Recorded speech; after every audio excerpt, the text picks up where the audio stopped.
Interesting set of games yesterday. It was. And it was an interesting, going back to last Thursday, it's a very interesting place we are in the NFL. So it's funny. When I was a kid, I used to get like a pocket schedule of my favorite college or pro football teams, and I would do like WL, WL. And I always try to be realistic. I never want to be a fan like, we got 14-0, the Seahawks will never lose a game when I was a kid. And I always tried to be realistic. So when I predicted the Tampa Bay Buccaneers would go 10-6 and as a wild card team, I don't remember every game I picked, but right now, here's the W's and L's from week one. L, WWWL, WWWL, WLL. 4 left should all be WWWWs. 3 of the teams they play, Atlanta, twice, Detroit, are bad. So your pocket schedule, this is exactly what you did and I did. Right? We picked them to be 10-6. Most of you picked them to be 9-7 or 10-6. There were a few doubters and a few they're going to win the Super Bowl. That's what we all did. And then this morning, everybody's like, whoa, what is going on? I don't know. They lost close to Patrick Mahomes. This is all very predictable. They're a work in progress. They're very talented. And because there was no preseason, they're thrown together. This is where they are. They're 7-5. It looks like they're going to win 3 of their next 4 or 4 games to go 11-5 or 10-6. That is exactly the high end that 90% of us had. My question with this, Joy is my witness, was never about Tom Brady's age, and it was never about his arm. I never questioned that. I lived in Tampa, and I lived next to Boston. I said, you're talking about Tom Brady, rigid, efficient, willful, aspirational, driven, moving to loosey-goosey Tampa cocktails at 4 with Bruce Arians, no biscuit if you don't risk it. That stylistically was my concern. And this morning it still is. It's not about Tampa's talent. It's not about Brady. Did you notice Tony Romo yesterday? And I love Tony. How he was defending Tom Brady for 3.5 hours. Anybody notice that? Why would that be? Because star quarterbacks protect star quarterbacks. And Bruce Arians came out with a flamethrower and ripped Brady last week. And so Tom Brady called up his buddy Tony Romo and said, here's the story. And so if you listen for 3.5 hours, it was Tony Romo defending Tom Brady. That's all it was. And that's the game they're playing now. The concern with me, and it's always been a concern, is that when people are successful, they're even harder to change. It's hard to get anybody to change once they get to be 40, 50 years old. But if you're the most successful player in the history of America's most popular sport, Tom Brady, the idea that you're going to go loosey-goosey and throw the ball over the top all the time and be comfortable, you're not. That's why I think there's a strong possibility Bruce Arians is not around next year and he retires with a big check. I don't think Arians and Brady, they're so different football-wise. They're so different personality-wise. They're so different lifestyle-wise. They're both winners. But I don't think that's the fit. I never did. Now, I said they're going to be good enough to win a bunch of games because they got a bunch of talent. I like the GM. I like Arians. I love Brady. But there's nothing really surprising about any of this. As I said a couple weeks ago, I led the show. I said, when you're a parent, the days are long and the years fly by. In the NFL, Sundays are crazy, but the year is so predictable. Tampa's going to end up exactly where you predicted.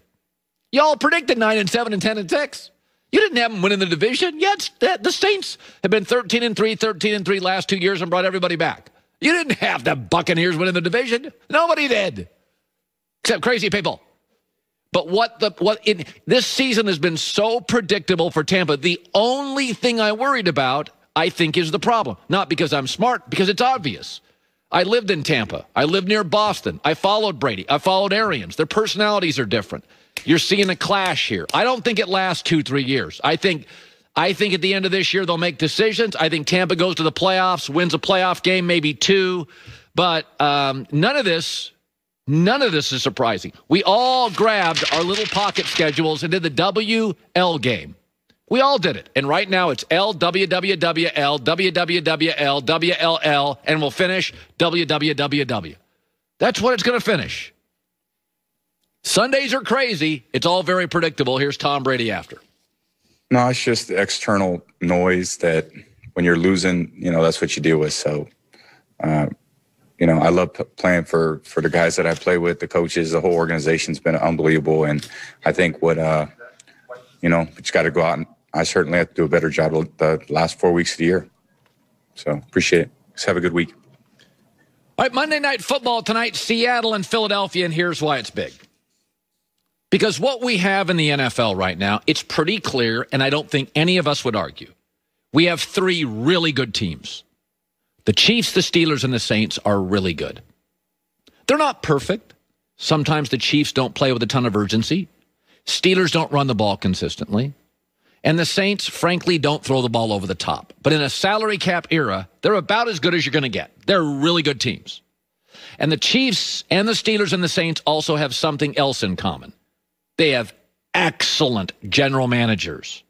Draft well, develop well, and all three coaches, Tomlin, Sean Payton, and Andy Reid, have Super Bowls. And we know Breeze, Big Ben, and Mahomes are good enough to win a Super Bowl. Those are the three best teams in the league. Now, the fourth best team changes every week. Yesterday, it was Tennessee. 2 weeks ago, it was the Rams. 3 weeks ago, the Colts rolled Tennessee. It was the Colts. Some weekends, last night, could it be Green Bay? Tampa Bay against the Packers looked like the fourth best team. And, the Raiders on one Sunday at Arrowhead Stadium, they look like the fourth best team. So we know the three best. Put them in any order. I would go Kansas City, Pittsburgh, New Orleans. But the most interesting fourth-place team, the team that has the highest ceiling, plays tonight, Seattle. And this is very interesting. So Seattle has all the ingredients of a Super Bowl winning team. Head coach going to the Hall of Fame, quarterback's a superstar, playmakers all over the place. They can be physical or finesse. Chris Carson back tonight. Watch him get physical. They play from behind well. We know that with Russell. And they play with the lead well. They're good on the road. Excellent on the road. 10-1 their last 11 East Coast road games. And oh, by the way, they're in every game. They never get blown out. They lost to Buffalo by 10 this year, and that was a shocker. They're in every game. All the Super Bowl ingredients, except one thing. You got no pass rush. You got no defense. Here's what's very interesting. So Jamal Adams was hurt. He came back. He's back now. And Carlos Dunlap, Seahawks gave up a late draft pick to get Carlos Dunlap. Since they've played together, Seattle has 13 sacks. Tied for the NFL lead, I believe. And they have a young player named L.J. Collier. They drafted him a year ago from TCU, did nothing, a little hurt his first year. Played great against Arizona. So if you watch that game tonight and you see a consistent pass rush from Seattle, then they're the fourth best team in the league. So tonight, because what I look for in Super Bowl teams is ingredients. The Steelers have it, the Chiefs have it, and the Saints have it. And everybody else, every week, Tennessee looks like it. Then it's the Rams, then it's the Bucs, then it's the Packers. Watch Seattle tonight. If they get a pass rush, they're my four. And they've got the players and the components, Dunlap, Jamal Adams, and L.J. Collier. So I think that's kind of where we stand on a Monday morning as we head out of Thanksgiving. Fourth team, looking for the ingredients. Seattle has all of them except the consistent pass rush. Will they do it in back-to-back weeks? Because they did it last week against Arizona. If they do it again tonight, you got yourself a potential Super Bowl team in the Pacific Northwest. Coming up next, the one thing